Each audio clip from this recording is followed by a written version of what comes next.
అక్క అక్క అని పిలిచేవాడు దాసరి నారాయణరావు గారు. ఆయన ఆవిడ కూడా తమ్ముడు తమ్ముడు అని పిలిచేది. ఇక నాగేశ్వరరావు గారు ఆవిడ ఎన్ని సినిమాలు ఎంత ఆత్మీయంగా యాక్ట్ చేశారో మనకందరికీ తెలుసు. వాళ్ళిద్దరూ బయలుదేరుతున్నారు అంతిమయాత్రకు వెళ్ళాలి అని.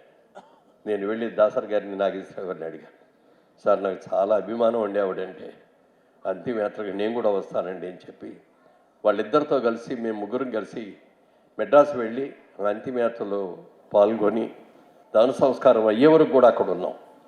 కానీ నాకు ఒక్కటే బాధ అనిపించింది ఏమిటంటే, అంతటి మహానటి చనిపోతే పరిశ్రమ యావత్తు కూడా ఆ రోజున ఊరేగింపుగా వచ్చి ఆవిడ అంతిమ సంస్కారం చేసి ఉండాల్సింది, అది చెయ్యలేదే అనే బాధ మాత్రం నాకు చాలా మిగిలిపోయింది.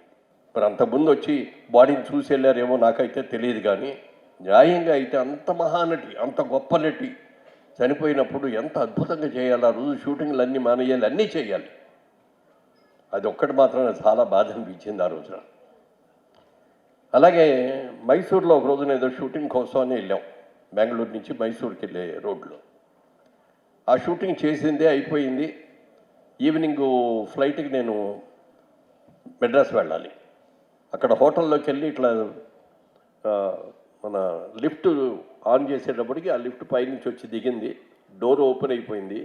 ఎదురుగుండా సావిత్రమ్మ గారు చక్కగా తెల్లకి చీర కట్టుకొని మంచి బొట్టు పెట్టుకొని అలా అట్లా ఓపెన్ అవ్వగానే ఆవిడ కనపడేప్పటికి, అమ్మ ఇదేంటి మీరు ఇక్కడ ఉన్నారని నేనంటాం. బాబు నువ్వు ఎప్పుడు వచ్చావు ఇక్కడికి అని అంటే, వచ్చానమ్మా, వచ్చి 4 రోజులు అయింది, షూటింగ్ అయిపోయింది, మేము వెళ్ళిపోతున్నామమ్మా అన్నాను. నాకు రేపటి నుంచి షూటింగ్ ఉంది, ఆ షూటింగ్ కోసం ఇక్కడికి వచ్చాను అని చెప్పి వాడు చెప్పాడు. అప్పుడు అన్న, బా ఈ డ్రెస్సులో ఈ తెల్లచీరలో చాలా చాలా అందంగా ఉన్నారమ్మా, ఇది కీపప్ చేయండి అమ్మా అని చెప్పి ఆవిడంతా కూడా జరిగింది. కళ్ళెవరు నీళ్ళు పెట్టుకొని ఆ రోజున ఎవరో మా ఫ్రెండ్ ఒక ఆవిడ ఉన్నారు ఇక్కడ, వాళ్ళు నైట్కి డిన్నర్కి పిలిచారు, అక్కడికి వెళ్తున్నాను బాబు అని చెప్పి. అదే సినిమాల్లో, సినిమా ఇండస్ట్రీలో ఆఖరి చూపు నాకు అదే. అది అయిన తర్వాతే అదే రోజు రాత్రే డయాబెటిక్ కోమాలోకి వెళ్ళిపోవటం, ఆవిడ అనారోగ్యానికి కారణం అవటం, ఆ అనారోగ్యంతో ఆవిడ చనిపోవటం, ఇవన్నీ కూడా జరిగినాయి. అలాంటి మహానటిని మళ్ళీ పుట్టబోరు కూడా. అశ్విని దత్ గారు వారి అమ్మాయిలు ఇద్దరు, ప్రియాంకను స్వప్న ఇద్దరు కూడా మహానటి సినిమా తీస్తున్నారు అనగానే నాకు ఎంత ఆనందం కలిగిందో చెప్పడానికి వెళ్ళేది. ఎందుకంటే మా తరానికి అందరికీ తెలుసు, మా తర్వాత తరానికి కూడా తెలుసు సావిత్రి గారు అంటే ఎవరు అనేది. కానీ ఇప్పుడున్న యంగర్ జనరేషన్కి ఎవరు కూడా సావిత్రి గారు అంటే ఎవరు, సావిత్రి గారు ఎలాంటి గొప్ప నటి, ఆవిడ ఎంత అద్భుతంగా చేయగలరు అనేది చాలామందికి తెలియదు. అలాంటి వాళ్ళందరికీ కూడా తెలియజెప్పే ఒక మంచి చిత్రాన్ని తీసేది ఒక మంచి నిర్మాత. అశ్విని దత్ గారు అంటే ఎన్ని అద్భుతమైన సినిమాలు తీశారో మనకు అందరికీ తెలుసు. వాళ్ళ సెకండ్ జనరేషన్గా వాళ్ళ అమ్మాయిలు ఇద్దరు కలిసి అక్కడ నిలబడి ఈ సినిమా మేము చేస్తామని చెప్పి అనుకోవటం, ఆ సినిమాకి సరి అయిన క్యాస్టింగ్ని చేసి అద్భుతంగా తీశారు సినిమాని.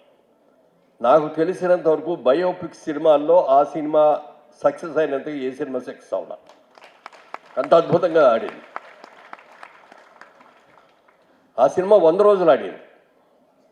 కేంద్ర ప్రభుత్వ బహుమతులు వచ్చినాయి, రాష్ట్ర ప్రభుత్వం బహుమతులు వచ్చినాయి, మొన్నే గద్దర్ అవార్డు కూడా వచ్చింది. ఇన్ని అవార్డులు వచ్చినాయి అంటే ఆ మహానటిని చూసి అబ్బా సావిత్రి గారు అంటే ఈవిడ అనుకున్నాను. ఇందాక మనందరం చూసాం అక్కడ కూర్చొని. కర్టెన్ ఓపెన్ అవగానే 90 మంది పిల్లలు చక్కగా డ్రెస్సులు వేసుకొని నగలు పెట్టుకొని వాళ్ళు పాటలు పాడుతుంటే సావిత్రి గారి పాటలన్నీ ఆహా ఎంత అందంగా ఉంది. 90 మంది సావిత్రులు స్టేజ్ మీద చూస్తున్నామే అనిపించింది నాకైతే నిజంగానమ్మా.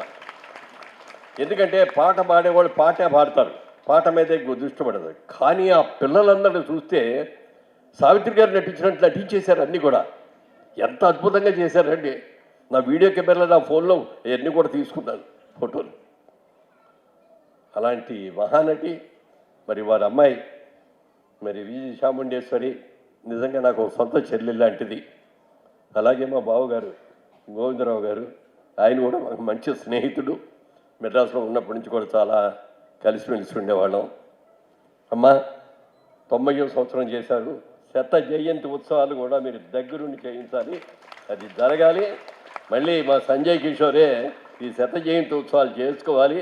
అప్పటికి మేము ఉంటామో లేదో తెలియదు, కానీ ఎక్కడున్నా ఎలా ఉన్నా ఆ రోజు నేను ఇక్కడికి వస్తాను, చూస్తాను. ఒకవేళ అక్కడికి వెళ్ళిపోయినా కూడా అక్కడి నుంచి అయినా చూస్తాను. శత జయంతి ఉత్సవాలు 10 సంవత్సరాలు జరగబోతున్నాయి. మా కృష్ణయ్య గారు ఉన్నారు ఎలాగూ, ఆయన రథసారథిగా ఉంటారు. ఆయన చాలా సంతోషం అండి. ఇంత మంచి ఫంక్షన్లో ఈ మధ్యకాలంలో పాల్గొన, ఇంత మంచి ఫంక్షన్లో పాల్గొన్నందుకు నాకు చాలా చాలా చాలా సంతోషంగా ఉంది. థ్యాంక్ యూ అని అన్నారు. అలాగే సంజయ్ కిషోర్